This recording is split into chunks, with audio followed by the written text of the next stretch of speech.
أعوذ بالله من الشيطان الرجيم. بسم الله الرحمن الرحيم. يا أيها النبي حرض المؤمنين على القتال إن يكن منكم 20 صابرون يغلبوا 200 وإن يكن منكم 100 يغلبوا 1000 من الذين كفروا بأنهم قوم لا يفقهون.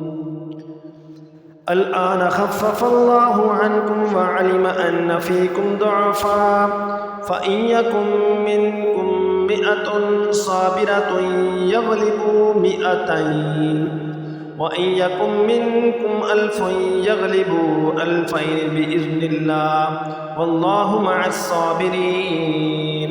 ما كان لنبي أن يكون له أسرى حتى يسخن في الأرض تريدون عرض الدنيا والله يريد الآخرة والله عزيز حكيم. لولا كتاب من الله سبق لمسكم فيما أخذتم عذاب عظيم فكلوا مما غنمتم حلالا طيبا واتقوا الله إن الله غفور رحيم. يا أيها النبي قل لمن في أيديكم من الأسرى إن يعلم الله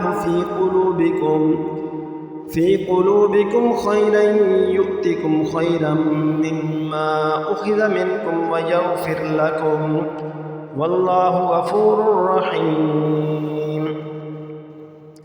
وإن يريدوا خيانتك فقد خانوا الله من قبل فأمكن منهم والله عليم حكيم.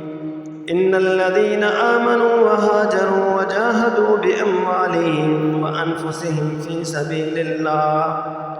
في سبيل الله والذين آووا ونصروا أولئك بعضهم أولياء بعض والذين آمنوا ولم يهاجروا ما لكم من ولايتهم من شيء حتى يهاجروا وإن استنصروكم في الدين فعليكم النصر إلا على قوم بينكم وبينهم ميثاق والله بما تعملون بصير.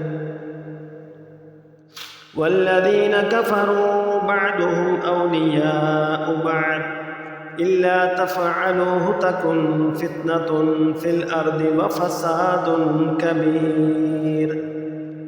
والذين آمنوا وهاجروا وجاهدوا في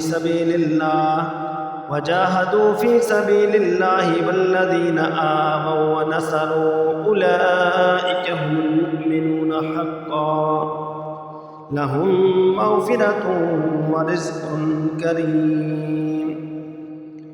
والذين آمنوا من بعد وهاجروا وجاهدوا معكم فأولئك منكم وأولو الأرحام بعضهم أولى ببعض في كتاب الله إن الله بكل شيء عليم. صدق الله العظيم.